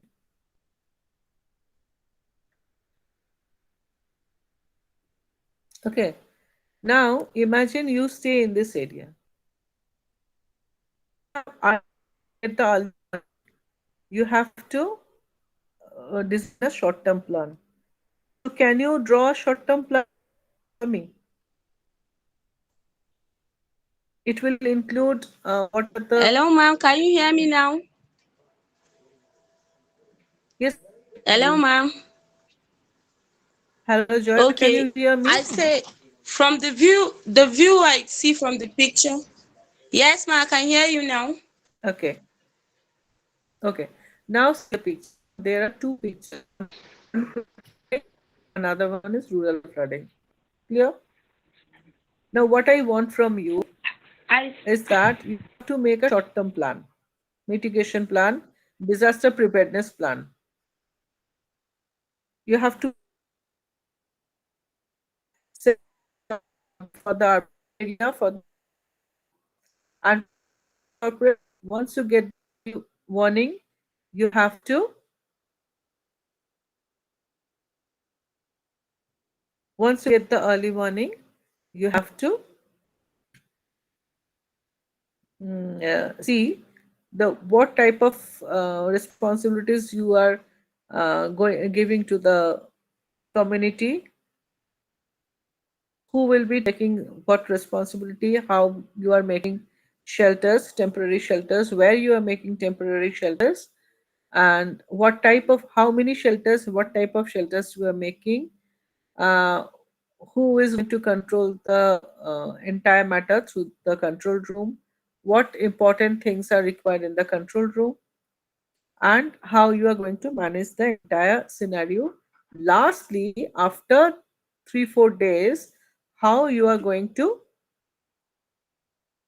uh, jot down the jot down the important uh, points which were missed out during your short term plan, so that you can incorporate them in your long term plan, so that next year whenever flood comes, your community is safe and secured.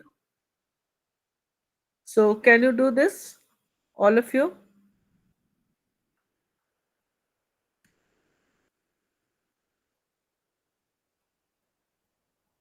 Tell me. yes. Is this for the next class or right now? No, not now. This is your homework for the next session. Our next session will start from 7:15. Okay. So please, can I see all of you at one go? Please, yeah, this will encourage me. You can all see me, but I can't see any one of you. Bashir, Leah, Abba. Yes, hi, Leah. Joy, Leo, just open up your camera. Please, I want to see all of you. See my teddies. You all play?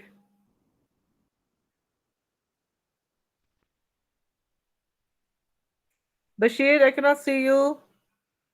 Joy, Abdul Karim.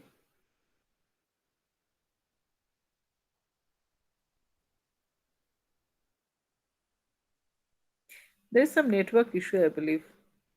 Okay, we will see each other in the evening session, right? Right, Leah?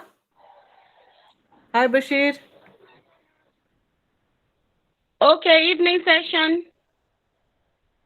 Evening session will start. Joy, I can see you. Open your camera. Hi, Abdul Okay, Karim. ma'am. Okay. You have not opened your cameras. Yes. Hi. Hi, Joy. Hi, ma'am. Hi. Now I can see all of you. Good. Good. Lovely. Okay, Lovely. ma'am. You are welcome. Yeah, Thank you same. so much for the session, and we will be meeting at 7:15. Okay, for our next session. Done. Okay. Till that, till then, you do this homework. Okay, ma'am. Okay. Thank you. Bye. Namaskar. You're welcome.